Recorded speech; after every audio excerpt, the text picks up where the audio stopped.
quando meu filho me empurrou no chão de mármore da sala e gritou: "Esta casa não é mais sua, velha." Eu soube que havia perdido o menino que criei. Mas o que ele não sabia é que eu tinha guardado um segredo por 30 anos e lhe daria uma lição que ele jamais esqueceria. Mas antes de continuar, confira se você já está inscrito no canal e escreva nos comentários: de onde você está assistindo este vídeo?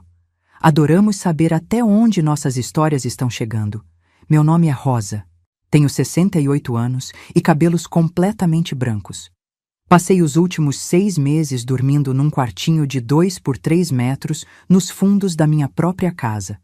A casa que comprei com o suor de 40 anos de trabalho como costureira. O cheiro de mofo me acompanha desde que acordo até a hora de dormir. A janela não fecha direito e, nas noites frias de Curitiba, o vento entra como uma faca cortando minha pele. Hoje de manhã, acordei com fome. Não como nada decente há 2 dias. Ontem só tomei água com açúcar.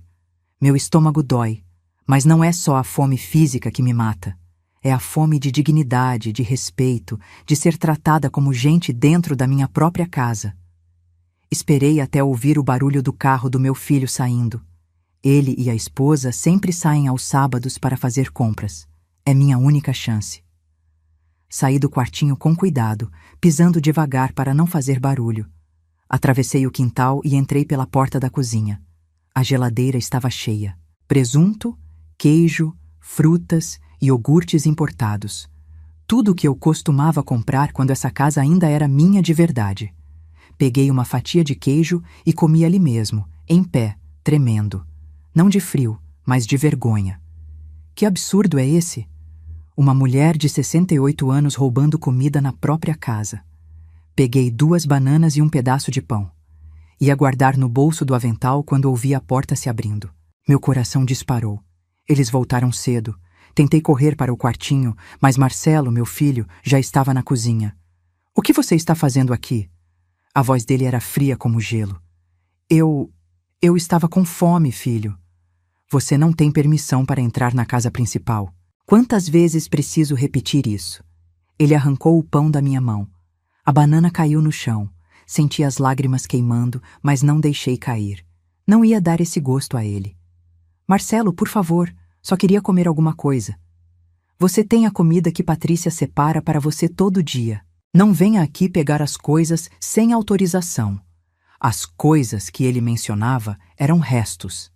Literalmente sobras do jantar deles, guardadas num pote plástico velho que Patrícia, minha nora, deixava na porta do quartinho como se eu fosse um cachorro de rua.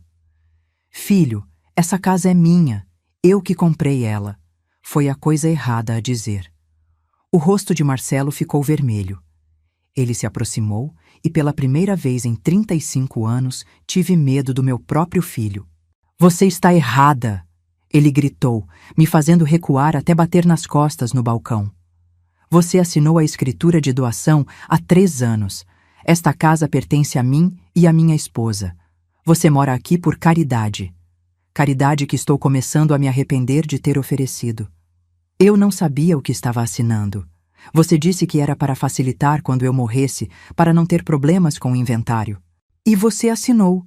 Sua assinatura está lá, autenticada em cartório. A casa é nossa." Patrícia apareceu na porta da cozinha.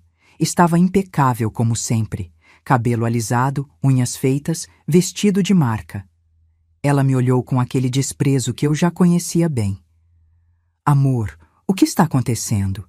Ela perguntou, mas já sabia. Sempre sabia. Peguei a velha roubando comida de novo. Velha. Ele me chamou de velha, não de mãe. De velha. "Rosa." Patrícia disse meu nome como se fosse uma praga. "Nós já conversamos sobre isso. Você tem seu espaço lá atrás. Não pode ficar invadindo nossa privacidade. Esta é nossa casa agora. Eu só queria comer. Você come. Te damos comida todos os dias. Sobras. Vocês me dão sobras." Patrícia suspirou como se eu fosse uma criança teimosa. "Não seja ingrata. Tem muita gente na sua idade morando na rua. Você tem um teto, tem comida. Devia agradecer." Agradecer. Ela queria que eu agradecesse por viver trancada num quarto minúsculo, comendo restos, proibida de entrar na casa que eu mesma construí tijolo por tijolo com meu trabalho. Voltei para o quartinho. Tranquei a porta por dentro e desabei na cama estreita. Olhei para o teto rachado. Uma aranha tecia sua teia no canto. Pelo menos ela tinha liberdade de ir e vir. Como cheguei até aqui? Como deixei isso acontecer? Fechei os olhos e me lembrei do dia em que comprei esta casa. Eu tinha 43 anos. Tinha acabado de receber uma herança da minha mãe, um terreno que ela deixou para mim e meu irmão, Antônio. Vendemos o terreno e dividimos o dinheiro. Com minha parte, comprei esta casa de 3 quartos em Curitiba. Marcelo tinha apenas 10 anos. Lembro dele correndo pelo jardim, gritando de alegria. Nossa casa, mãe! Nossa casa! Meu ex-marido tinha nos abandonado quando Marcelo tinha 5 anos. Criei meu filho sozinha, costurando de madrugada, aceitando qualquer encomenda. Vestidos de festa, uniformes escolares, concertos de roupas. Meus dedos sangravam de tanto costurar, mas eu não parava. Tudo pelo meu filho. Tudo para que ele tivesse uma vida melhor que a minha. Consegui pagar uma faculdade particular para ele. Administração de empresas. Marcelo se formou e conseguiu um emprego bom numa empresa de logística. Foi quando conheceu Patrícia. Ela era secretária do diretor. Bonita, bem vestida, ambiciosa. Desde o primeiro dia que a conheci, senti algo errado. Mas Marcelo estava apaixonado. Casaram quando ele tinha 28 anos. No começo, moraram num apartamento alugado. Eu ajudava como podia, mandava comida, emprestava dinheiro quando precisavam. 3 anos depois, Patrícia engravidou. Tive esperanças de que um bebê aproximasse a gente, mas aconteceu o contrário. Mãe, Marcelo me disse um dia, a gente precisa de mais espaço. O apartamento está pequeno para o bebê. A gente pensou, você mora sozinha nessa casa enorme. Que tal a gente se mudar para cá? Seria temporário, até a gente juntar dinheiro para comprar uma casa própria. Temporário. Essa palavra deveria ter me alertado, mas eu estava tão feliz com a ideia de ter meu filho e meu neto morando comigo que concordei na hora. Eles se mudaram quando meu neto, Pedrinho, nasceu. No começo foi bom. Eu ajudava a cuidar do bebê enquanto Patrícia voltava ao trabalho. Cozinhava, limpava, fazia tudo com prazer. Mas aos poucos, as coisas mudaram. Patrícia começou a reclamar da minha intromissão. Dizia que eu mimava demais o Pedrinho, que eu cozinhava comida velha, que ninguém gostava, que minhas roupas eram constrangedoras quando recebiam visitas. Marcelo sempre ficava do lado dela. Mãe, tenta entender, a Patrícia está estressada com o trabalho e o bebê, seja mais compreensiva. Eu era. Fui compreensiva quando ela pediu para eu não cozinhar mais porque preferia fazer a comida dela mesma. Fui compreensiva quando ela sugeriu que eu talvez devesse ficar mais no meu quarto quando tivessem visitas, para não tumultuar. E fui compreensiva, burra na verdade, quando Marcelo apareceu com aqueles papéis há 3 anos. Mãe, a gente precisa conversar sobre algo importante. O advogado da empresa me explicou que se você morrer sem ter feito doação da casa, o inventário vai ser um pesadelo. Imposto alto, burocracia. Pode levar anos para eu conseguir vender ou mexer em qualquer coisa. O melhor é você fazer a doação em vida. Assim, quando você se for, tudo já está resolvido. Ele falava com tanta naturalidade sobre minha morte que cheguei a rir nervosa. Filho, não estou pensando em morrer tão cedo. Eu sei, mãe, mas é melhor prevenir, né? Você assina isso aqui, a gente autentica no cartório e fica tudo certo. Você continua morando aqui normalmente. Mas juridicamente a casa passa para mim. É só um papel, não muda nada na prática. Não mudava nada. Essa foi a mentira que engoli. Assinei. Fui ao cartório com Marcelo e Patrícia, assinei os papéis, paguei as taxas com meu próprio dinheiro da aposentadoria. O tabelião me perguntou se eu tinha certeza, se entendia o que estava fazendo. Olhei para Marcelo e ele sorriu. É pro seu bem, mãe. Disse que sim. Que tinha certeza. Durante alguns meses, realmente nada mudou. Eu continuava na minha rotina, cuidando da casa, do jardim. Mas depois de um ano, Patrícia começou com as sugestões. Rosa, você não acha que seu quarto daria uma ótima suíte para o Pedrinho? Ele está crescendo, precisa de espaço.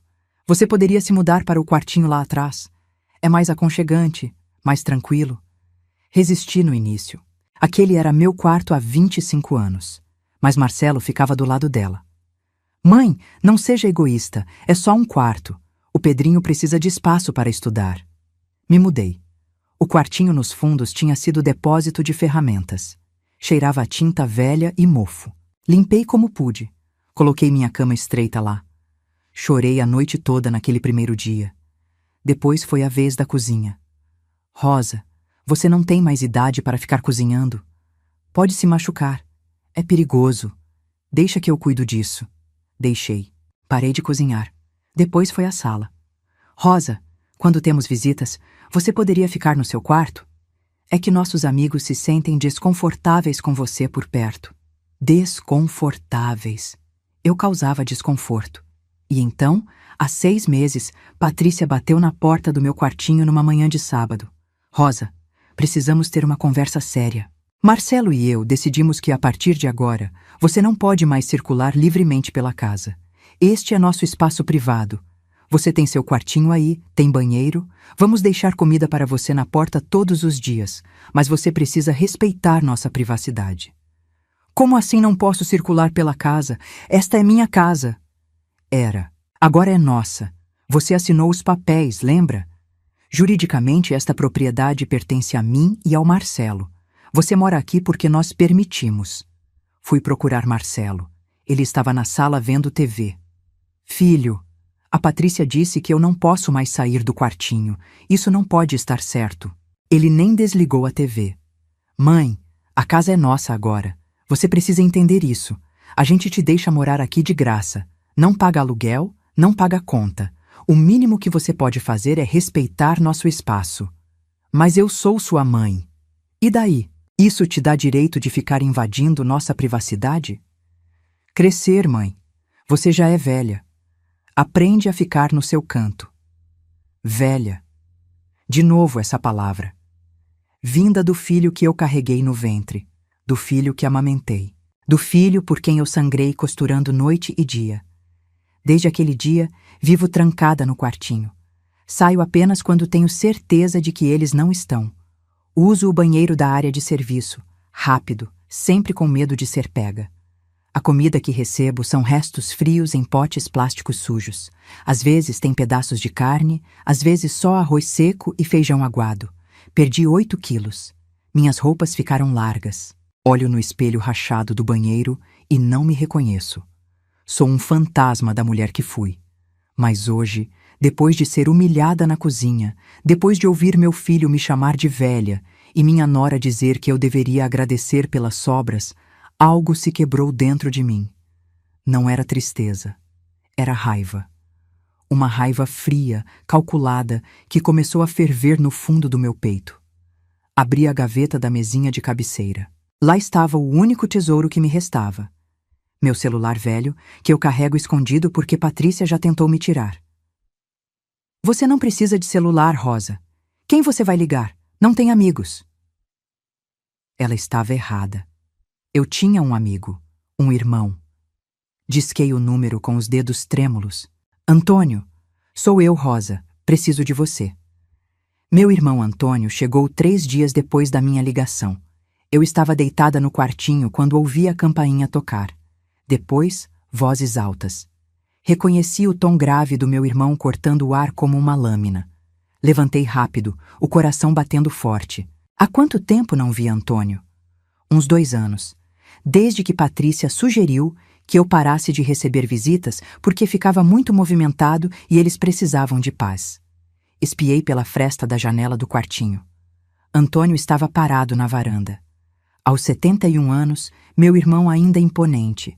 Alto, cabelos grisalhos penteados para trás, terno cinza impecável. Ele não veio sozinho. Ao lado dele, um homem mais jovem carregava uma pasta de couro. Marcelo estava na porta, bloqueando a entrada. Patrícia atrás dele, os braços cruzados, aquela cara de desdém que ela usava tão bem.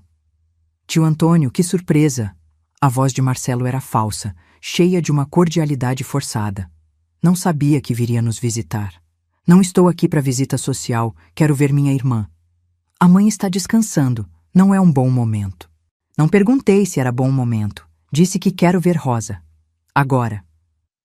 O tom de Antônio não deixava espaço para discussão. Ele era advogado há 45 anos. Conhecia a lei como a palma da mão e sabia usar a autoridade na voz quando necessário. Marcelo hesitou. Olhou para Patrícia, que fez uma careta, mas deu de ombros. Tudo bem, Marcelo abriu espaço. Mas ela está no quartinho dos fundos. Quartinho dos fundos? Antônio franziu as sobrancelhas. Rosa morava no quarto principal desta casa. As coisas mudaram, tio. Mãe preferiu se mudar para um espaço menor. Disse que era mais aconchegante. Mentira. Mentira tão descarada que me deu vontade de gritar. Antônio não discutiu. Entrou na casa, atravessou a sala que eu decorei, onde escolhi cada móvel, cada quadro, e foi direto para os fundos. O homem com a pasta o seguiu. Abri a porta do quartinho antes que ele batesse. Quando nossos olhos se encontraram, vi o choque no rosto do meu irmão. Ele olhou para mim de cima a baixo. Meu vestido velho e desbotado, meu cabelo despenteado, a magreza doentia, o cheiro de mofo que impregnava tudo. Rosa... A voz dele falhou. Oi, mano. Ele entrou no quartinho. Olhou ao redor. A cama estreita, o colchão fino com manchas amareladas, a janela quebrada remendada com fita crepe, a parede com infiltração, o cheiro. Meu Deus do céu, ele sussurrou. Você está vivendo assim? Não consegui responder. As lágrimas vieram quentes e rápidas. Antônio me abraçou. Fazia tanto tempo que alguém me abraçava que desabei. Chorei no ombro dele como uma criança. Calma, maninha, calma. Estou aqui agora. Ele me soltou com cuidado, enxugou meu rosto com o lenço dele. Depois se virou para o homem que estava com ele. Fernando, documente tudo. Fotos, vídeo, tudo. Fernando tirou uma câmera profissional da pasta e começou a fotografar. O quartinho, o colchão, a janela, o banheiro minúsculo com a privada rachada. Antônio, o que você está fazendo? Perguntei. Reunindo provas. Você me ligou pedindo ajuda. Estou aqui para resolver isso. Mas como? A casa está no nome dele. Eu assinei os papéis. Eu sei que você assinou. Mas isso não dá ao seu filho o direito de te tratar como lixo. Senta aqui, Rosa. Precisamos conversar. Sentamos na cama. Fernando continuou fotografando, depois saiu para documentar o restante da propriedade. Me conta tudo, Antônio disse. Desde o começo. E eu contei. Tudo. Como Marcelo me convenceu a assinar a doação. Como aos poucos fui sendo empurrada para fora da minha própria casa. O quartinho. As sobras de comida. A proibição de circular livremente. As humilhações. Antônio ouvia em silêncio, mas eu via a fúria crescendo em seus olhos. As mãos dele fechavam em punhos, as veias do pescoço saltavam. Quanto tempo isso está acontecendo? Ele perguntou quando terminei. Uns 6 meses assim, nessa situação extrema. Mas o controle começou há uns 2 anos. E você não me ligou antes por quê? Baixei a cabeça envergonhada. Vergonha. Ele é meu filho. Eu achei que era minha culpa de alguma forma, que eu estava sendo uma mãe pegajosa, inconveniente. Patrícia sempre dizia isso, que eu não sabia respeitar limites. Limites? A voz de Antônio era puro gelo. Rosa, olha para você. Você perdeu quanto peso? Uns 8 quilos. Você está doente? Não. Só com fome na maioria dos dias. Antônio se levantou tão rápido que a cama balançou. Acabou, isso acaba hoje. Como? A casa está no nome dele. A casa pode estar no nome dele, mas existem leis neste país, e vou usar cada uma delas. Ele saiu do quartinho. Fui atrás dele. Marcelo e Patrícia estavam na sala. Fernando estava fotografando o interior da casa, a cozinha cheia de comida, a sala espaçosa, o quarto amplo que antes era meu e agora tinha virado suíte do Pedrinho. Já terminou a visita, tio? Marcelo perguntou, tentando soar casual. Senta, Antônio ordenou. Desculpa? Eu disse. Senta, você e sua esposa. Agora. Tinha algo no tom de Antônio que fez Marcelo obedecer. Ele e Patrícia se sentaram no sofá. Eu fiquei de pé perto da porta, ainda insegura. Antônio ficou em pé na frente deles, alto, imponente. Fernando ao lado, a câmera ainda na mão. Vocês sabem quem eu sou? Antônio começou. Você é meu tio, Marcelo respondeu confuso. Sou advogado especialista em direito de família há 45 anos. Trabalhei no Ministério Público por 20 anos antes de abrir meu próprio escritório. Defendi centenas de casos de violência doméstica, abuso de idosos e apropriação indébita. E vocês dois, ele apontou para Marcelo e Patrícia, acabaram de se tornar meus próximos casos. Patrícia ficou pálida. Marcelo deu uma risada nervosa. Do que você está falando? Estou falando de crime, Marcelo. Crime previsto no Estatuto do Idoso. Artigo 99. Expor a perigo a integridade e a saúde física ou psíquica de pessoa idosa. Pena: de 2 meses a 1 ano de detenção e multa. Ninguém expôs ninguém a perigo. Patrícia se defendeu. Rosa mora aqui, tem comida, tem teto. Tem? Antônio se virou para Fernando. Mostra as fotos.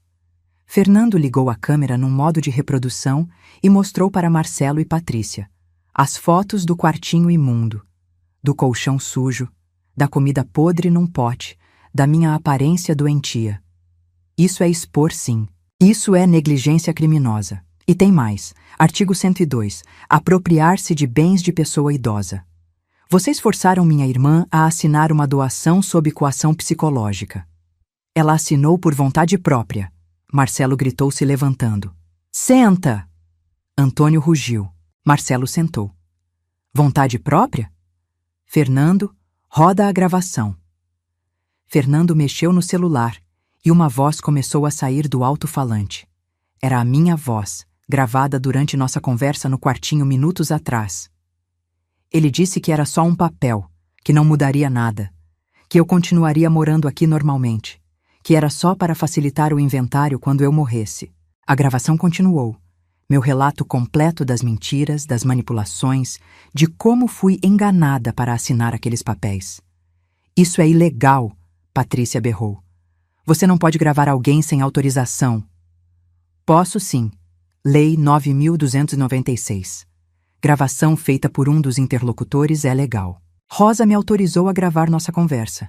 E essa gravação, junto com as fotos, os laudos médicos que vou requisitar provando a desnutrição dela e o testemunho de vizinhos que vou coletar, formam um processo criminal sólido. O silêncio que se seguiu era denso, pesado. O que você quer? Marcelo finalmente perguntou, a voz pequena. O que eu quero? Antônio deu um sorriso frio. Justiça. Mas vou te dar uma chance. Uma única chance de resolver isso sem acabar preso. Estou ouvindo. Vocês vão devolver esta casa para Rosa. Agora. Isso é impossível, Patrícia explodiu. A casa está no nosso nome. Investimos dinheiro aqui. Reformamos. Reformaram com o quê? Com o dinheiro de quem? Antônio perguntou. Rosa me contou que vocês nunca pagaram 1 centavo de aluguel, de conta de luz, água, nada. Ela que paga tudo com a aposentadoria dela. Era verdade. Até hoje, era minha aposentadoria que cobria as contas básicas. Marcelo e Patrícia só pagavam as coisas extras. A TV a cabo premium, a academia, as roupas de marca. Mesmo assim, Marcelo tentou argumentar. A doação foi legal. Ela assinou. Foi legal? Ótimo. Então você não vai se importar quando eu entrar com uma ação de anulação de doação por vício de consentimento. Artigo 171 do Código Penal. Obter vantagem ilícita em prejuízo alheio, induzindo ou mantendo alguém em erro mediante artifício ou ardil. Isso é estelionato. Pena de 1 a 5 anos. Vi o sangue sumir do rosto de Marcelo. Você está blefando. Estou? Quer arriscar? Porque te garanto uma coisa, sobrinho. Se eu entrar com esse processo, não vou parar por aí. Vou pedir bloqueio de bens, vou pedir danos morais, vou pedir tudo o que a lei me permite. E quando eu terminar, você não vai ter só perdido a casa. Vai ter perdido tudo. Emprego, reputação, liberdade. Patrícia começou a chorar. Não de tristeza, de raiva, de frustração por estar sendo encurralada. E o Pedrinho? Ela disse entre lágrimas. Você quer tirar a casa do nosso filho?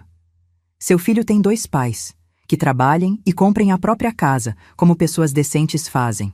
Rosa comprou esta casa sozinha, costurando até os dedos sangrarem. Vocês não têm direito nenhum sobre ela. Marcelo olhou para mim. Pela primeira vez em meses, realmente me olhou.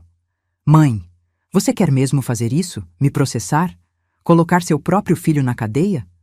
A pergunta me atingiu como um soco. Será que eu queria? Será que eu conseguiria? Olhei para meu filho.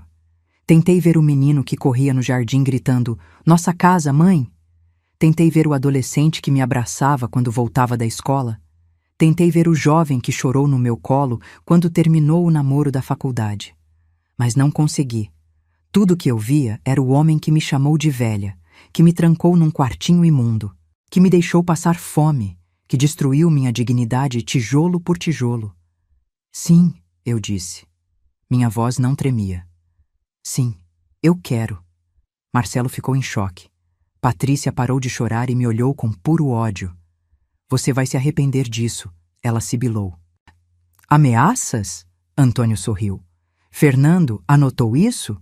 Ameaça contra idoso. Mais um item para o processo. Patrícia fechou a boca. Vocês têm 48 horas, Antônio continuou. 48 horas para procurar um advogado, redigir a escritura de devolução da casa para Rosa e assinar tudo em cartório. Se em 48 horas isso não estiver feito, eu protocolo o processo criminal. E quando eu protocolar, não tem volta. Entenderam? Marcelo assentiu, derrotado. Patrícia se levantou e subiu as escadas, batendo os pés. Ouvi a porta do quarto bater com força. Fernando pode ir. Reuniu material suficiente? Antônio perguntou. Mais que suficiente, doutor Antônio. Fernando guardou a câmera e saiu. Ficamos só nós 3. Eu, Antônio e Marcelo. Você não vai realmente me processar, né, mãe? Marcelo perguntou, a voz quase infantil. Somos família. Família? Eu repeti a palavra. Tinha um gosto amargo. Filho, família cuida, família protege, família não deixa passar fome. Você me transformou numa prisioneira na minha própria casa. Isso não é família. Eu não fiz nada disso. Foi a Patrícia. Ela que... Não!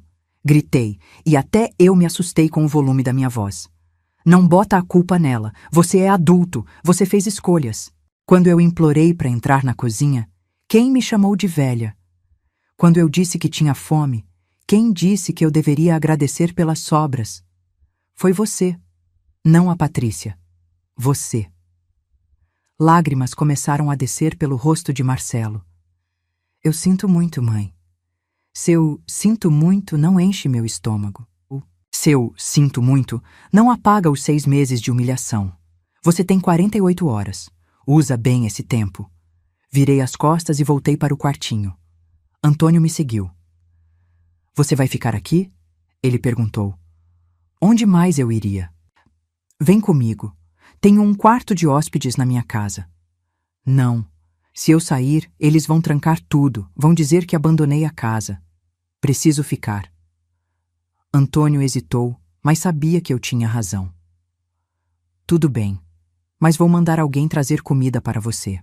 Comida de verdade. E vou voltar amanhã para verificar se eles estão te tratando decentemente. Ele me abraçou de novo. Você foi corajosa hoje, Rosa. Sei que não foi fácil. Não foi. Mas foi necessário. Antônio saiu. Fechei a porta do quartinho e me sentei na cama. Minhas mãos tremiam. Tinha feito a coisa certa? Ou tinha acabado de declarar guerra ao meu próprio filho? Naquela noite, não consegui dormir. Ouvia vozes altas vindas da casa. Marcelo e Patrícia brigando. Ela gritava que a culpa era dele por ter me trazido para morar ali. Ele gritava que ela que tinha começado com a ideia de me trancar no quartinho. Culpavam um ao outro, mas nenhum assumia a própria responsabilidade. De madrugada, alguém bateu na porta do quartinho. Levantei assustada. Era Marcelo. Mãe, podemos conversar? Abri a porta. Ele estava de pijama, os olhos inchados. E pode entrar. Ele entrou e ficou de pé, desconfortável. Eu não sabia que estava tão ruim para você. Não sabia? Marcelo, você me via todos os dias. Via como eu estava magra. Via o quartinho onde me trancaram. Eu sei. Mas a Patrícia dizia que você estava exagerando, que você gostava de fazer drama. E você acreditou nela em vez de confiar em mim? Silêncio. Mãe, eu preciso dessa casa. A gente não tem dinheiro para comprar outra. Se você pegar de volta, a gente vai ter que alugar um lugar. Vai ficar apertado com o Pedrinho. Marcelo, eu comprei essa casa sozinha. Trabalhei 25 anos costurando para pagar. Você tem 35 anos. É empregado numa boa empresa. Por que não pode fazer o mesmo que eu fiz? Trabalhar e comprar a sua própria casa? Porque é diferente agora, mãe. Está tudo mais caro. Estava caro para mim também. Você acha que foi fácil? Eu era costureira, ganhava pouco. Mas eu não tomei a casa de ninguém. Eu trabalhei. Eu trabalho. Trabalha? Ou acha que merece tudo de mão beijada porque é meu filho? Ele não respondeu. Você tem 48 horas, Marcelo. Devolve minha casa ou enfrenta a justiça. A escolha é sua. Ele saiu batendo a porta. No dia seguinte, Antônio voltou com sacolas de comida. Pão fresco, frios, frutas, leite, comida de verdade. Comi até passar mal de tanta comida de uma vez. Meu estômago tinha encolhido. Como eles estão? Antônio perguntou. Quietos. Patrícia nem saiu do quarto. Marcelo está evitando me ver. Bom sinal. Significa que estão pensando. No segundo dia, um carro parou na frente da casa. Um homem de terno desceu. Advogado. Marcelo tinha contratado um advogado. Fiquei nervosa. E se encontrassem uma brecha? E se conseguissem provar que a doação era válida e eu não tinha direito de pedir de volta? O advogado ficou 2 horas conversando com Marcelo e Patrícia. Quando saiu, parecia abatido. Antônio me ligou naquela noite. Recebi uma ligação do advogado deles, um tal de Dr. Silveira. Ele quer negociar. Negociar o quê? Eles querem que você desista do processo criminal em troca de devolverem a casa. Mas você já tinha dado essa opção. Se devolverem a casa, não tem processo. Sim, mas eles querem por escrito. Um termo dizendo que você não vai processá-los no futuro. Querem garantias. E você acha que devo aceitar? Depende do que você quer, Rosa. Quer a casa de volta ou quer vê-los pagando pelo que fizeram? Pensei. Pensei muito. Quero a casa. Quero minha vida de volta. O resto eu deixo nas mãos de Deus. Então vou redigir o termo. Amanhã a gente assina tudo. No terceiro dia, às 10 horas da manhã, estávamos todos no cartório. Eu, Antônio, Marcelo, Patrícia e os advogados de ambos os lados. A tabeliã leu os documentos. A escritura de devolução da casa, transferindo a propriedade de volta para meu nome. O termo de compromisso onde eu declarava que não entraria com processo criminal desde que eles devolvessem a casa e saíssem em 30 dias. A senhora tem certeza, dona Rosa? A tabeliã me perguntou. A senhora entende que ao assinar isto, a casa volta a ser sua e eles terão que sair? Olhei para Marcelo. Ele olhava para baixo, envergonhado. Patrícia me fuzilava com os olhos. Sim, tenho certeza. Assinei. Marcelo assinou. A tabeliã autenticou. Estava feito. A casa era minha de novo. Saímos do cartório. Marcelo foi na frente com Patrícia. Não esperaram por mim. Como você está se sentindo? Antônio perguntou. Não sei. Vazia, feliz, triste, tudo ao mesmo tempo. É normal. Você fez o certo. Fiz? Fez. Agora eles vão aprender a viver com as próprias pernas. Voltei para casa. Minha casa, naquela tarde. Entrei pela porta da frente. Marcelo e Patrícia estavam na sala, cercados de caixas. Já estavam empacotando. Não disse nada. Só fui até o quarto que antes era meu, agora convertido em quarto do Pedrinho.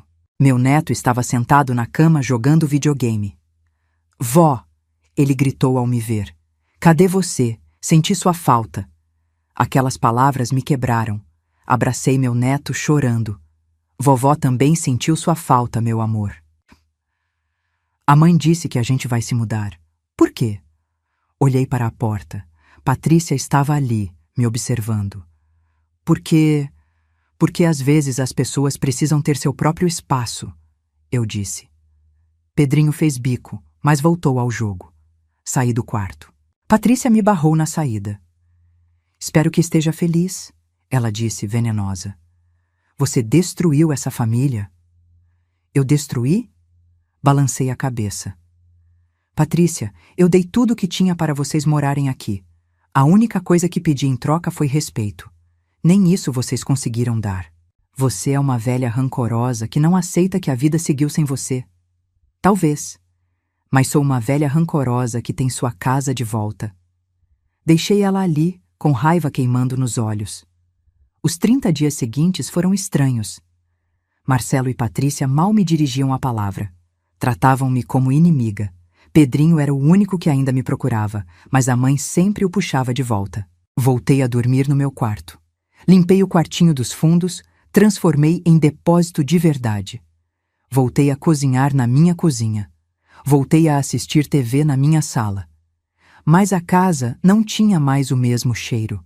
Não era mais lar, era campo de batalha. No último dia do prazo, um caminhão de mudança parou na frente. Marcelo e Patrícia carregaram tudo.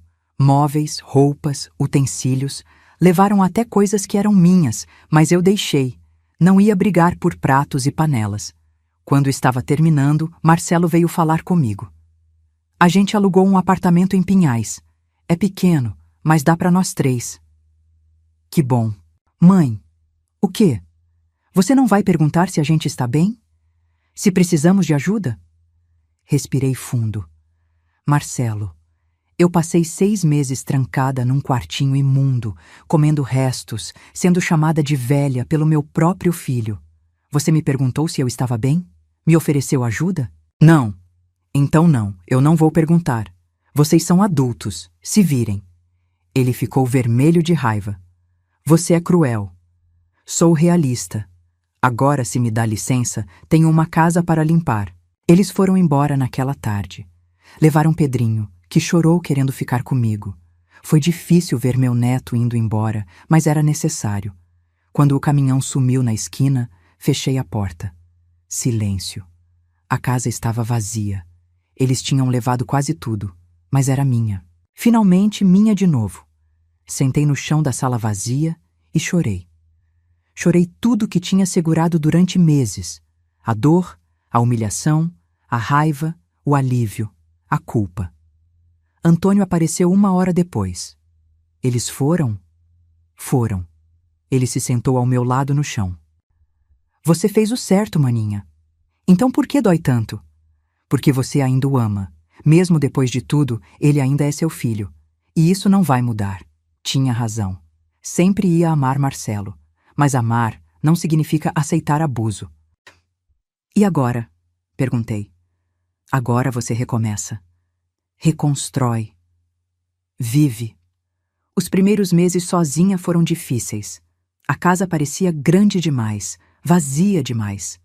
Eu caminhava pelos cômodos e só ouvia o eco dos meus passos. Não tinha mais os sons de Pedrinho brincando, não tinha mais a TV ligada na sala, não tinha mais o cheiro de café pela manhã que Patrícia fazia. Mas também não tinha mais medo. Não tinha mais fome. Não tinha mais humilhação. Limpei a casa de cima a baixo, pintei as paredes que estavam descascando, consertei a janela do quartinho dos fundos, mesmo não morando mais lá. Comprei móveis novos, usados na verdade, mas novos para mim. Um sofá que achei num brechó, uma mesinha de centro numa loja de segunda mão. Pouquinho a pouquinho fui enchendo a casa de novo, mas não era a mesma coisa. Faltava vida. 3 meses depois da saída de Marcelo, Antônio apareceu com uma proposta. Rosa, você já pensou em alugar os quartos? Alugar? Para quem? Estudantes. A universidade fica perto daqui. Tem muita gente procurando lugar para morar. Você tem 3 quartos vazios. Poderia alugar 2, manter um para você e ainda ganhar uma renda extra. A ideia me assustou no início. Estranhos na minha casa, depois de tudo que passei? Mas a aposentadoria era curta, as contas estavam apertadas e a solidão estava me matando aos poucos. Tudo bem, vamos tentar. Antônio me ajudou a fazer os anúncios. Em 2 semanas, apareceram 3 candidatos. O primeiro era um rapaz de 20 anos, estudante de engenharia. Educado, tímido. Disse que procurava um lugar tranquilo para estudar. A segunda era uma menina de 19, estudante de enfermagem. Falou que morava longe e o trajeto até a universidade estava ficando impossível. O terceiro era um senhor de 65 anos, professor aposentado que dava aulas particulares. Tinha acabado de se separar e precisava de um lugar temporário. Aceitei os 3. No começo foi estranho. Acordar e ouvir passos que não eram meus. Ver pessoas na cozinha fazendo café, dividir o banheiro, a sala, a geladeira. Mas aos poucos fui me acostumando. E mais do que isso, comecei a gostar. Daniel, o estudante de engenharia, era quieto, mas gentil. Sempre me cumprimentava, perguntava se eu precisava de algo. Descobri que ele tinha perdido a avó há 1 ano e sentia falta dela. Comecei a fazer almoço para ele. No início ele recusava, mas depois aceitou. Laura, a estudante de enfermagem, era tagarela. Falava pelos cotovelos sobre os pacientes do hospital onde fazia estágio. Me ensinou a medir pressão, me deu dicas de saúde. Viramos amigas. E professor Milton, o aposentado, transformou a casa num ponto cultural. Dava aulas de literatura na sala, trazia alunos para discussões. A casa voltou a ter vida, risos, movimento. 6 meses depois, eu estava irreconhecível. Tinha recuperado o peso. Voltei a sorrir. A casa estava cheia de novo, mas dessa vez com pessoas que me respeitavam, que me valorizavam. Foi nessa época que Marcelo reapareceu. Era um sábado à tarde. Eu estava no jardim regando as plantas quando ouvi a campainha. Fui atender. Marcelo estava na porta. Sozinho. Parecia cansado, mais velho. Oi, mãe. Marcelo? Que surpresa. Posso entrar? Hesitei. Mas era meu filho. Abri a porta. Ele entrou e olhou ao redor. A casa estava diferente. Tinha móveis novos, quadros nas paredes, flores nos vasos. Não parecia a casa que ele tinha deixado. Você decorou tudo de novo. Sim, precisava de mudanças. Está bonito. Obrigada. Ficamos ali, no silêncio desconfortável. Veio aqui para quê, Marcelo? Ele respirou fundo. Vim pedir desculpas. Não esperava isso. Desculpas? Sim, pelo que fiz, por tudo. Eu estava errado, mãe. Muito errado. Sentei no sofá. Fiz sinal para ele sentar também. Ele sentou na ponta, nervoso. O que aconteceu? Perguntei. Tudo desmoronou. A Patrícia me largou. Não fiquei surpresa. Quando? Há 2 meses. Ela disse que não aguentava mais viver num apartamento pequeno. Que eu era um fracasso por ter perdido a casa. Pegou o Pedrinho e foi morar com os pais dela. Sinto muito. Não precisa sentir. Você tinha razão sobre ela. Ela só estava comigo pela casa, pelo conforto. Quando perdemos isso, ela me largou. E o Pedrinho? Vejo ele 1 vez por semana. Ela não deixa eu levar para o apartamento. Diz que lá é muito pequeno, não tem espaço. Senti pena do meu filho. Mas era a consequência das escolhas dele. Por que veio aqui, Marcelo? Quer a casa de volta? Não, ele disse rápido. Não, mãe. Eu vim para pedir perdão, de verdade, sem interesse nenhum. Só, eu preciso que você saiba que me arrependo. Todos os dias me arrependo. Do que exatamente? Perguntei. Precisava ouvir. De tudo. De ter te enganado para assinar os papéis. De te trancar naquele quartinho. De te deixar passar fome. De te chamar de velha. De escolher a Patrícia em vez de você. Eu fui um monstro, mãe. E agora estou pagando. As lágrimas desciam pelo rosto dele. Não eram lágrimas manipuladoras. Eram lágrimas de arrependimento verdadeiro. Você está pagando, Marcelo, mas não porque eu te amaldiçoei. Você está pagando porque as escolhas têm consequências. Você escolheu a ganância, o egoísmo, a crueldade, e colheu exatamente o que plantou. Eu sei, e não estou pedindo para você me perdoar. Só queria que soubesse que me arrependo. Nesse momento, Daniel desceu as escadas. Parou ao ver Marcelo. Desculpa, Dona Rosa. Não sabia que tinha visita. Tudo bem, Daniel. Este é meu filho, Marcelo. Marcelo, este é Daniel. Ele aluga um dos quartos. Marcelo olhou para Daniel, depois para mim, confuso. Você está alugando os quartos? Estou. Daniel, Laura e professor Milton moram aqui agora. Mas, por quê? Porque a casa estava vazia e eu estava sozinha. Agora tenho companhia e ainda ganho um dinheiro extra. Daniel acenou desconfortável e foi para a cozinha. Você substituiu sua família por estranhos, Marcelo disse, magoado. Não, Marcelo. Você destruiu a família. Eu construí uma nova. Eles não são seu sangue. Sangue não significa nada quando esse sangue te apunhala pelas costas. Daniel me trata com mais respeito em 6 meses do que você me tratou nos últimos 3 anos. Ele abaixou a cabeça. Você tem razão. Ficamos em silêncio de novo. Posso vir te visitar às vezes? Ele perguntou. Não para morar, não para pedir nada. Só para tentar reconstruir o que destruí. Pensei. Pensei muito. Pode, mas com condições. Quais? Você me trata com respeito. Sempre. Não importa se estamos sozinhos ou na frente de outras pessoas. Você nunca mais me chama de velha, nunca mais me humilha, nunca mais levanta a voz para mim. Se fizer isso uma vez, é a última vez que me vê, entendeu? Entendi. E outra coisa. Você não vem aqui falar mal dos meus inquilinos. Eles são bem-vindos nesta casa. Se você não gosta, o problema é seu. Tudo bem, mãe. Aceito suas condições. Então pode vir, mas avisar antes. E não aparecer de surpresa. Vou avisar. Ele se levantou para ir embora. Na porta, se virou. Mãe? Sim? Obrigado por me dar uma chance. Mãe, não estou dando nada de graça, Marcelo. Chances se conquistam. Mostra que merece. Ele foi embora. Fiquei ali, sentada no sofá, processando a visita. Parte de mim queria acreditar que ele tinha realmente mudado. Mas outra parte, a parte que passou fome naquele quartinho, não confiava. O tempo diria. O Marcelo começou a me visitar uma vez por semana. No começo, eu ficava tensa, esperando que ele revelasse o verdadeiro motivo, que pedisse dinheiro emprestado, que tentasse voltar para a casa. Mas ele não fazia nada disso. Chegava, tomava um café comigo, me ajudava com alguma coisa, trocar uma lâmpada, consertar uma torneira e ia embora. Conversávamos pouco. O silêncio entre nós ainda era pesado, cheio de coisas não ditas. Um dia, 3 meses depois da primeira visita, ele chegou com Pedrinho. Meu coração quase pulou pela boca quando vi meu neto. O menino tinha crescido. Estava mais alto, mais magro. Vó! Ele gritou e correu para me abraçar.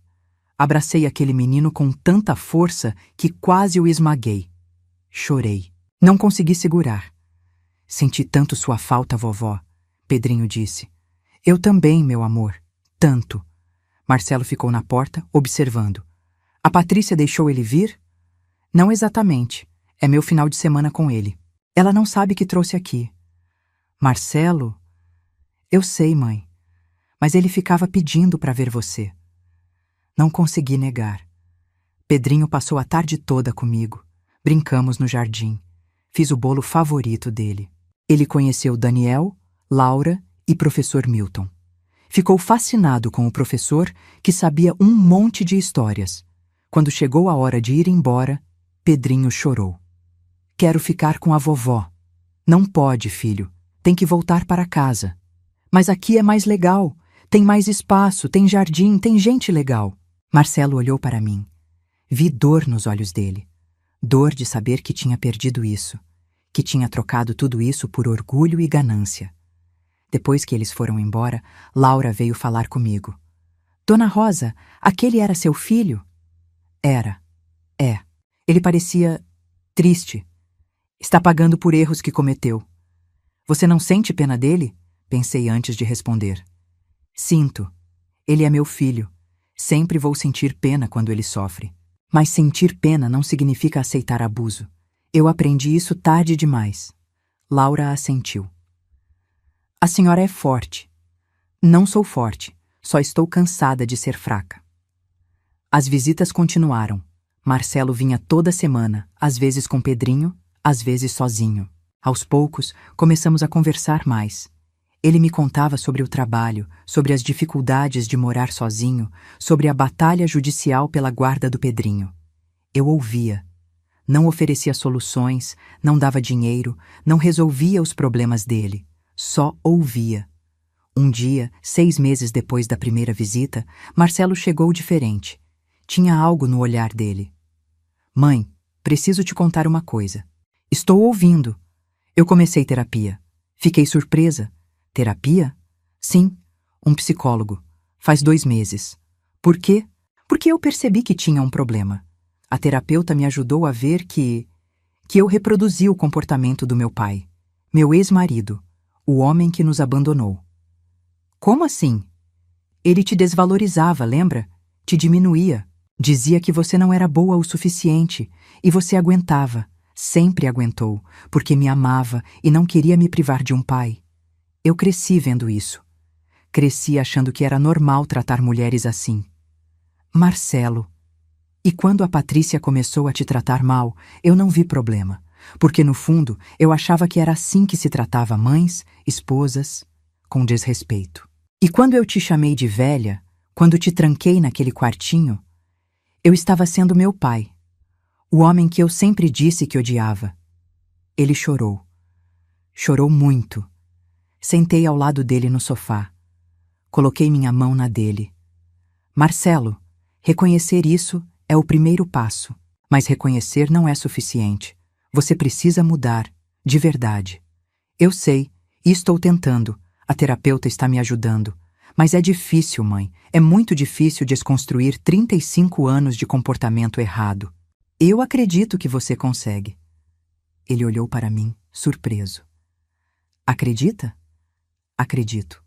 Porque você está aqui. Porque procurou ajuda. Porque reconheceu o erro.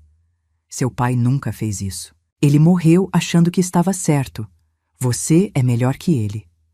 Marcelo me abraçou. Um abraço verdadeiro, não aqueles abraços mecânicos de antes. Obrigado, mãe, por não desistir de mim. Eu nunca desisti de você, filho. Só estabeleci limites. Existe diferença. Daquele dia em diante, algo mudou entre nós. As visitas ficaram mais leves. Marcelo começou a me ajudar mais na casa. Pintou a cerca do jardim, consertou o portão que estava caindo, trocou as telhas quebradas. Não pedia nada em troca. Fazia porque queria. Daniel comentou um dia. Seu filho está diferente, Dona Rosa. Está? Está, mas... humano. Tinha razão. Marcelo estava se tornando humano de novo. A terapia estava funcionando. 1 ano depois da nossa reconciliação, ele apareceu com uma notícia. Mãe, consegui a guarda compartilhada do Pedrinho. Que ótimo, filho! Mas tem um problema. O apartamento onde moro é muito pequeno. Não tem quarto separado para ele. A juíza está exigindo que eu tenha um espaço adequado, senão perde a guarda. Meu coração apertou. Sabia o que vinha a seguir. Quanto custa um apartamento maior? Não tenho dinheiro para alugar um maior.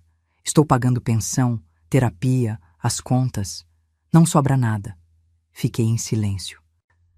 Eu não vim pedir para morar aqui de novo. Ele disse rapidamente. Eu sei que não posso. Mas você acha que poderia alugar o 3º quarto para mim e o Pedrinho? Nos finais de semana que ele ficar comigo. Eu pagaria o aluguel, como qualquer inquilino. Marcelo. Por favor, mãe. Não é para mim. É pelo Pedrinho. Ele ama essa casa. Ama o jardim. Ficaria feliz aqui. E eu juro que vou respeitar todas as suas regras. Vou tratar você como inquilina trata a proprietária. Com respeito. Pensei. Pensei muito. Você quer alugar o quarto? Quero, mas só nos finais de semana e pagando. Quanto você pode pagar? O que você achar justo. Professor Milton paga R$ 800. É esse o preço. Fechado. E tem regras. Quais? Você não entra no quarto dos outros inquilinos. Você não mexe nas coisas da casa sem autorização. Você respeita os horários. Silêncio depois das 22 horas. E você nunca, nunca me falta com respeito. Se fizer isso, eu te despejo no mesmo dia. Aceito todas as regras. Então, temos um acordo. Marcelo e Pedrinho se mudaram no final de semana seguinte. Só com o essencial. Uma cama, roupas, brinquedos do Pedrinho. Foi estranho no começo. Meu filho como inquilino. Mas funcionou. Marcelo respeitava as regras. Não fazia barulho. Limpava o quarto. Lavava a própria louça. Tratava-me com educação. E Pedrinho trouxe alegria para a casa. Daniel brincava com ele no jardim. Laura o ajudava com a lição de casa. Professor Milton contava histórias antes de dormir. Aquela casa que tinha sido campo de batalha virou lar de novo. Mas um lar diferente. Um lar construído sobre respeito, não sobre sangue. 2 anos se passaram assim. Marcelo continuava na terapia, continuava melhorando. Conseguiu uma promoção no trabalho. Começou a namorar de novo. Uma mulher simples, professora, que me tratava com carinho. Num domingo de manhã, estava no jardim quando Marcelo se aproximou. Mãe, posso falar uma coisa? Claro. Eu te amo. E sinto muito. Por tudo. Olhei para meu filho. Não era mais aquele homem arrogante que me chamou de velha. Era alguém novo, alguém melhor. Eu também te amo, filho. E te perdoo. Ele me abraçou. Um abraço de verdade. Obrigado por não desistir de mim, mesmo quando eu merecia. Mães nunca desistem, Marcelo, mas também não aceitam abuso. Aprendi isso tarde, mas aprendi. Ficamos ali, abraçados no jardim, a casa atrás de nós cheia de vida, de risos, de amor. Tinha levado anos, tinha doído, tinha custado lágrimas, humilhação, fome. Mas valeu a pena. A vida continuou assim por mais um ano. A rotina da casa era tranquila. Eu acordava cedo, fazia café para quem quisesse. Daniel sempre descia primeiro, estudava na mesa da cozinha enquanto comia pão com manteiga. Laura chegava tarde dos plantões, mas sempre me deixava um bilhetinho agradecendo pela comida que eu guardava para ela. Professor Milton dava aulas na sala 3 vezes por semana, enchendo a casa de discussões sobre poesia e filosofia. E nos finais de semana, Marcelo chegava com Pedrinho. Meu neto tinha 9 anos agora. Estava aprendendo a andar de bicicleta no jardim. Marcelo quem ensinava, correndo atrás dele com paciência. Eu observava da varanda. Via meu filho sendo o pai que nunca teve. Vi ele sendo o homem que eu sempre quis que ele fosse. Mas a paz nunca dura para sempre. Numa quinta-feira à noite, a campainha tocou. Era tarde, quase 10 horas. Estranhei. Fui atender. Patrícia estava na porta. Levei um susto. Fazia mais de 2 anos que não a via. Ela estava diferente. Mais magra, com olheiras fundas, o cabelo mal cuidado. Nada daquela mulher impecável que um dia morou na minha casa. Patrícia! O que você quer? Preciso falar com você, Rosa. A essa hora? Por favor. É importante. Deixei ela entrar, mas não ofereci café, não ofereci assento confortável. Ela sentou na ponta do sofá, nervosa. E então? Perguntei, ficando de pé. Eu vim pedir desculpas. Quase ri. Quase. Desculpas? Depois de tudo que você fez? Eu sei que fui horrível com você. Sei que manipulei o Marcelo, que te tratei como lixo. Mas eu estava errada. Muito errada. O que aconteceu?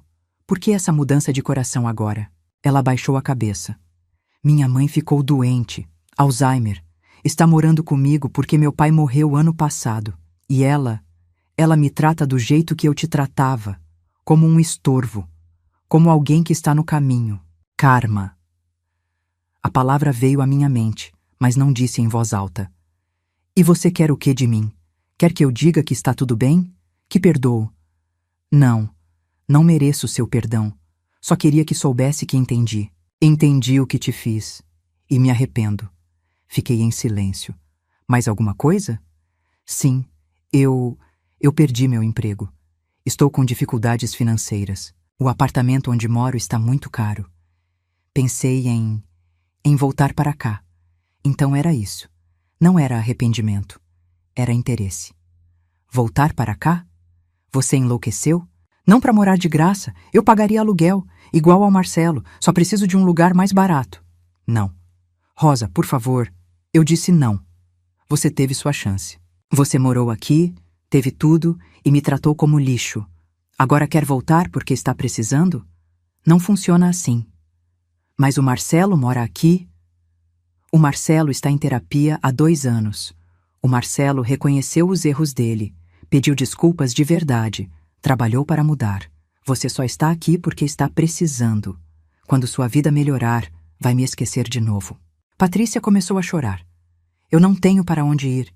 Minha mãe está consumindo todo o meu dinheiro com remédios e cuidadores. E eu passei fome naquela quartinho imundo que você me trancou. Lembra? Lembra quando me chamou de empregada na frente do meu irmão? Quando disse que eu devia agradecer pelas sobras? Ela não respondeu. Sai da minha casa, Patrícia, e não volta. Rosa. Sai! Ela saiu correndo, chorando. Tranquei a porta e encostei nela, tremendo. Laura tinha descido as escadas. Dona Rosa, está tudo bem? Estou. Era só fantasma do passado. Quer conversar? Não. Quero esquecer. Mas não consegui esquecer. Naquela noite não consegui dormir. Ficava pensando na Patrícia, na cara de desespero dela. Será que fui cruel demais? Será que deveria ter dado uma chance? No dia seguinte, contei para Marcelo o que tinha acontecido. A Patrícia veio aqui? Veio, pedindo para alugar um quarto. E você disse não. Disse. Fiz errado? Marcelo pensou. Não, mãe. Você fez certo. A Patrícia só está desesperada. Quando as coisas melhorarem para ela, vai voltar a ser aquela pessoa horrível. Eu conheço ela. Melhor do que ninguém. Mas ela disse que está cuidando da mãe doente. E está. Mas não porque ama a mãe. Porque não tem outra opção. Quando tiver dinheiro de novo, vai jogar a coitada num asilo e esquecer que ela existe. Como você sabe? Porque é exatamente o que ela queria fazer com você. Lembra? Santa Maria?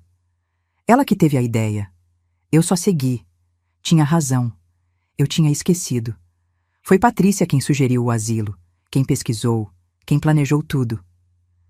Não sinta pena dela, mãe. Ela está colhendo o que plantou, igual a mim. A diferença é que eu reconheci e mudei. Ela só quer um atalho. Você está certo. E outra coisa. Se você deixar ela morar aqui, eu saio. Não consigo estar perto dela. Não depois de tudo. Não precisa se preocupar. Já disse que ela não vai morar aqui. Marcelo me abraçou. Obrigado por ser forte, mãe. Mas a visita de Patrícia mexeu comigo. Fiquei pensando sobre perdão, sobre segundas chances, sobre até onde vai a compaixão. Conversei com o professor Milton sobre isso. Professor, como a gente sabe quando perdoar e quando manter distância? Ele coçou a barba grisalha, pensativo. Dona Rosa, perdão não significa aceitar a pessoa de volta na sua vida. Perdão significa liberar a raiva, o ressentimento. Você pode perdoar alguém e ainda assim manter limites saudáveis. Então eu posso perdoar a Patrícia sem deixar ela morar aqui? Claro, perdão é para o seu bem, não para o bem dela. Se deixar ela morar aqui vai te fazer mal, te trazer memórias ruins, te colocar em risco emocional. Então não deixe. Simples assim. Fez sentido. E se ela realmente mudou? Se ela aprendeu, igual o Marcelo? Tempo vai mostrar. Marcelo te provou com ações durante 2 anos que mudou. A Patrícia apareceu uma vez, pedindo favor. Vê a diferença? Vi. Naquela noite, escrevi uma carta para a Patrícia. Não mandei. Só escrevi para organizar meus pensamentos. Patrícia, eu te perdoo pelo que você me fez. Perdoo porque guardar raiva está me fazendo mal, não porque você merece. Mas perdoar não significa esquecer. Não significa aceitar você de volta na minha vida. Você me causou dor demais. E eu aprendi que preciso me proteger primeiro. Espero que você encontre seu caminho, mais longe de mim. Rasguei a carta depois. Não precisava mandar. Era só para mim mesma. 2 semanas depois, Antônio apareceu com notícias. Rosa, a Patrícia entrou com processo contra você. Processo? De quê? Ela está alegando que você deve metade do valor das benfeitorias que ela e Marcelo fizeram na casa quando moravam aqui. Que benfeitorias? Eles não fizeram nada. Ela está dizendo que reformaram a cozinha, pintaram a casa, trocaram pisos, e que, como pagaram por isso, você deve restituir. Fiquei com raiva, muita raiva. Isso é ridículo. Eles nunca reformaram nada. E mesmo que tivessem, eles moraram aqui de graça por anos. Eu sei. E o juiz também vai saber. Mas você vai precisar se defender. Ter provas de que não houve benfeitorias, ou que se houve, já foram compensadas pela moradia gratuita. Tenho provas.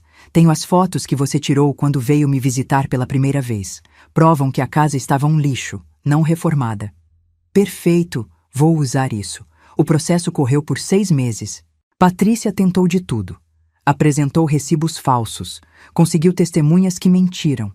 Mas Antônio era bom. Muito bom.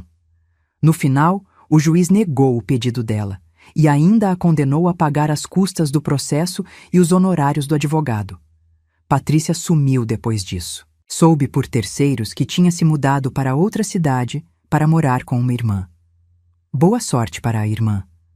Os anos passaram. Pedrinho cresceu. Virou um adolescente educado, responsável, ajudava nas tarefas da casa sem reclamar. Tratava todos os inquilinos com respeito. Era tudo que Marcelo não tinha sido na idade dele. Daniel se formou em engenharia e conseguiu um emprego em São Paulo. No dia que saiu, chorou me abraçando. A senhora foi como uma mãe para mim, Dona Rosa.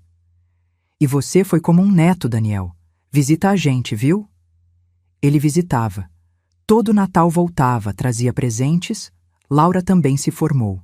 Virou enfermeira num hospital particular. Continuou morando na casa porque gostava. Aqui é minha família, ela dizia. Professor Milton faleceu aos 73 anos. Infarto fulminante. Estava dando aula quando caiu. Fui ao enterro. Chorei como se fosse parente de sangue. O quarto dele ficou vazio por uns meses. Não conseguia alugar. Sentia falta das discussões literárias, do cheiro de café forte que ele fazia. Até que apareceu Sofia.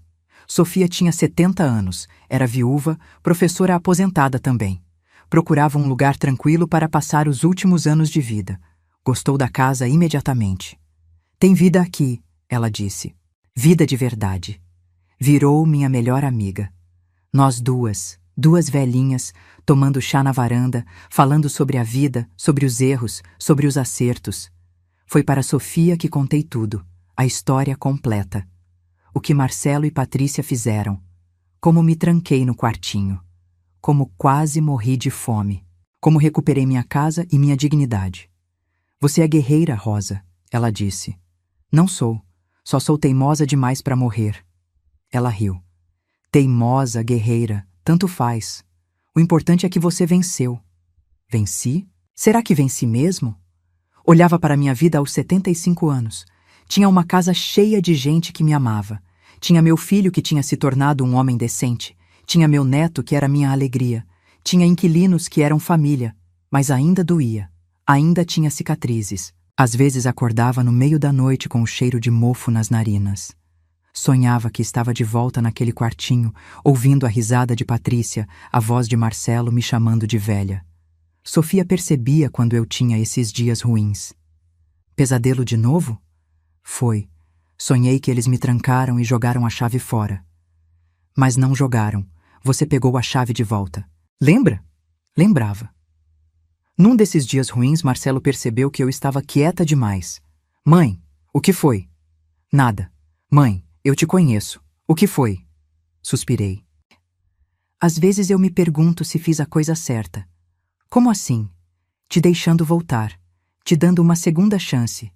E se você voltar a ser aquela pessoa? Marcelo pegou minha mão. Eu não vou, mãe. Eu prometo que não vou. E se por acaso eu voltar, se eu te faltar com respeito uma vez que seja, você me expulsa. Me tira daqui e nunca mais olha para trás. Você falaria isso mesmo? De verdade? De verdade, porque eu aprendi. Aprendi que privilégios se conquistam, não se exigem. E que o amor de mãe, mesmo sendo infinito, precisa ter limites. Você me ensinou isso. Aquelas palavras me acalmaram. 2 anos depois, Marcelo apareceu com uma notícia. Mãe, eu e a Júlia vamos casar. Júlia era a namorada dele, a professora. Eu gostava dela. Ela me tratava bem, sem interesse, só porque eu era importante para Marcelo. Que bom, filho. Estou feliz por você. E tem mais. A gente estava pensando... A gente queria fazer a festa aqui, no jardim. Se você deixar. Olhei para o jardim. O mesmo jardim onde Pedrinho corria quando criança gritando: "Nossa casa, mãe!" O mesmo jardim onde me escondi tantas vezes com medo de ser vista.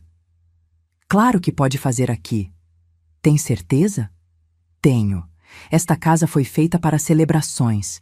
Já teve dor demais. Está na hora de ter alegria. O casamento foi simples, mas bonito. Júlia usava um vestido branco discreto. Marcelo, um terno alugado. Pedrinho foi pajem. Laura e Sofia ajudaram na decoração. Daniel veio de São Paulo especialmente para a festa. Durante a cerimônia, quando o padre perguntou se havia alguém contra o matrimônio, todo mundo riu, porque era óbvio que não havia. Mas eu pensei, há 5 anos, eu seria contra. Há 5 anos eu não confiaria no meu próprio filho para fazer promessas de amor, porque ele tinha quebrado todas as promessas que fez para mim. Mas ele mudou. De verdade. Depois da cerimônia, Marcelo fez um discurso. Eu queria agradecer algumas pessoas importantes. A Júlia, por me aceitar com todos os meus defeitos e meu passado. O Pedrinho, por me perdoar por ser um pai ausente quando ele mais precisava. E principalmente minha mãe. Ele olhou para mim. Mãe, tem coisas que não dá para reparar. Tem feridas que não cicatrizam completamente. Eu sei disso. Sei que te machuquei de um jeito que nunca vai sarar. Mas obrigado. Obrigado por não desistir de mim quando eu tinha desistido de mim mesmo. Obrigado por estabelecer limites quando eu mais precisava deles. E obrigado por me ensinar que amor de verdade não é sobre aceitar tudo, é sobre exigir respeito. A festa toda aplaudiu. Eu chorei. Júlia se aproximou depois. Dona Rosa, posso te chamar de mãe? Claro. Obrigada por ter criado um homem bom. Sei que ele não foi sempre assim, mas é agora, e isso é por sua causa. Não é por minha causa, é por causa dele. Ele que escolheu mudar. Mas foi a senhora que não deixou ele desistir. Talvez ela tivesse razão. Naquela noite, depois que todos foram embora, sentei na varanda com Sofia. Foi um casamento bonito, ela disse. Foi. Você está feliz? Pensei. Estou, mas é uma felicidade estranha, misturada com medo. Medo de quê? De que tudo desmorone de novo, de que Marcelo volte a ser aquele monstro, de que eu tenha que expulsá-lo de novo. E se isso acontecer, você vai fazer o quê? Vou expulsar de novo, sem hesitar. Então não tenho o que temer. Você sabe o que fazer se as coisas derem errado. E enquanto não dão, aproveita. Sofia era sábia. Aproveitei. Cada dia, cada café da manhã com meus inquilinos, cada final de semana com Pedrinho, cada visita de Marcelo e Júlia. Aproveitei porque aprendi que a vida pode mudar rápido, pode desmoronar numa assinatura, pode renascer numa atitude e mesmo com todas as cicatrizes, com todos os pesadelos, com todo o medo, eu era feliz, porque aquela casa era minha, de verdade, legal e emocionalmente. E ninguém mais ia tirar isso de mim. Hoje tenho 80 anos. Meus cabelos são completamente brancos, minhas mãos tremem um pouco quando seguro a xícara de café e minhas pernas não me levam tão rápido quanto antes. Mas estou viva. E mais do que isso, estou em paz. Esta manhã acordei cedo, como sempre. Fiz café para mim e para Sofia, que agora tem 76 anos e se move ainda mais devagar do que eu. Laura se mudou no ano passado, casou com um médico e compraram uma casa própria. Mas vem me visitar todo domingo. No lugar dela está morando Camila, uma menina de 21 anos que estuda veterinária. Tímida, educada, me lembra Daniel. Marcelo continua vindo aos finais de semana com Pedrinho. Meu neto tem 16 anos agora. Alto, forte, bonito, está pensando em fazer faculdade de medicina. Quer ajudar pessoas? Por que medicina? Perguntei uma vez. Porque a avó Rosa me ensinou que ajudar os outros é o que faz a vida valer a pena. Fiquei sem palavras. Júlia está grávida. Vai ser menina. Vão colocar meu nome nela. Rosa. Quero que minha filha seja forte igual a senhora, Júlia me disse. Eu não sou forte, só sou sobrevivente. É a mesma coisa, sogra. Talvez seja. Ontem, mexendo em papéis velhos, achei a escritura de doação.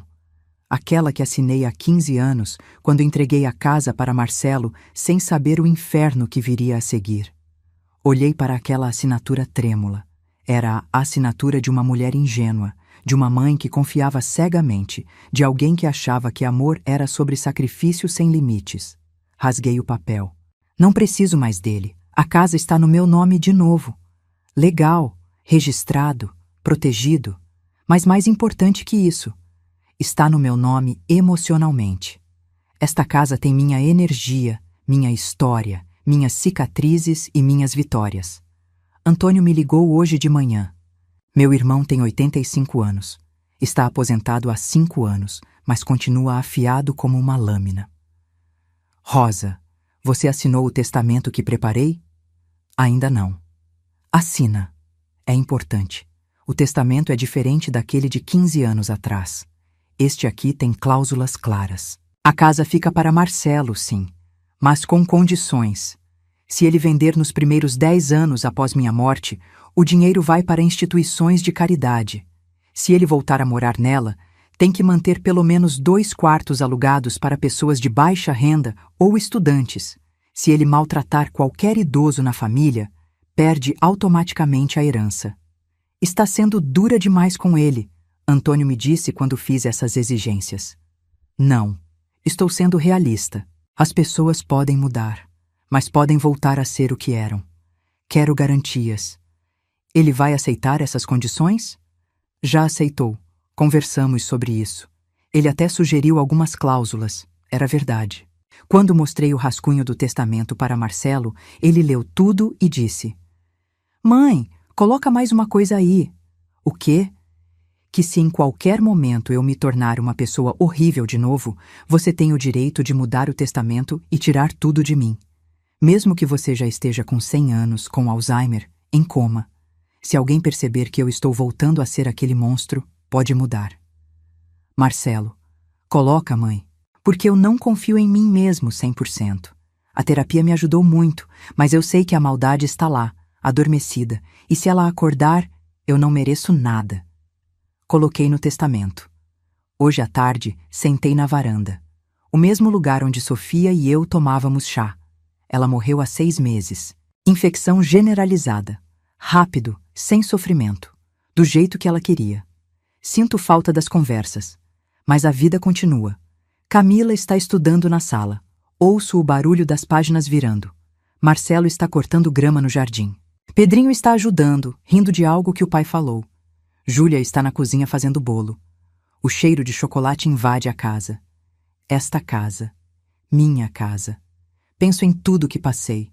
O quartinho imundo. A fome. A humilhação. O desespero. Penso em como quis desistir tantas vezes, em como chorei noites inteiras achando que nunca mais seria feliz. Mas olho ao meu redor agora. Vejo a felicidade. Não é perfeita. Não é sem cicatrizes, mas é real. E valeu a pena. Cada lágrima, cada dor, cada momento de solidão, valeu a pena para chegar aqui. Para estar sentada na minha varanda, na minha casa, cercada de pessoas que me amam e me respeitam. O sol está se pondo. O céu está alaranjado. Lindo. Pedrinho vem correndo. Vó, O jantar está pronto. Vem! Já vou, meu amor. Levanto devagar. Minhas pernas doem, mas aguento. Entro na casa. A mesa está posta. Pratos, talheres, copos. Para mim, para Marcelo, para Júlia, para Pedrinho, para Camila. Uma família, não de sangue, de escolha. Sentamos. Marcelo faz uma oração. Agradece pela comida, pela família, pela casa. Agradece por mim. Olho para meu filho. Vejo o homem que ele se tornou. E perdoo completamente. Não porque ele merece, mas porque eu mereço paz. Comemos, conversamos, rimos. E naquele momento, naquela casa que quase perdi, cercada de pessoas que quase me destruíram, mas se reconstruíram, eu sou completamente feliz. A vingança não foi colocar Marcelo na cadeia. Não foi tirar tudo dele. Não foi fazê-lo sofrer. A vingança foi sobreviver. Foi recuperar minha dignidade. Foi estabelecer limites. Foi viver bem. Porque no final, viver bem é a melhor vingança. E eu vivi. Vivo. E vou continuar vivendo. Até o meu último suspiro nesta casa, cercada de amor e respeito. Porque eu venci. Não venci porque destruí meu inimigo. Venci porque me reconstruí. E isso ninguém nunca mais vai tirar de mim. Agora, se você gostou dessa história, clica em SI inscrever e me diz nos comentários qual parte te deixou de queixo caído. Ah, e não esqueça de se tornar membro para ter acesso a vídeos exclusivos que não posto aqui. Te espero lá.